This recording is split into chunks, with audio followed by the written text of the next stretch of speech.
Welcome back to the PowerPoint for Professionals series. Today we're diving into one of the most powerful visual tools in PowerPoint, SmartArt and Infographics. Let's turn boring data into engaging visuals.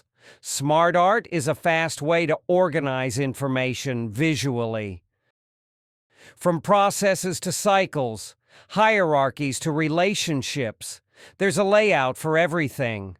Once inserted, you can customize your SmartArt through the Design and Format tabs.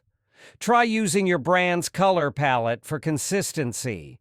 Got a boring bullet list? Select it and click Convert to SmartArt to instantly create a visual version. Want something more unique? Let's build a custom infographic using icons, shapes, and text boxes. Use visual hierarchy. Bigger fonts for key points, icons to guide the eye, and lots of white space. Animations can help your infographic unfold step by step. Infographics turn facts into stories. In our next video, we'll explore how to use advanced transitions to wow your audience.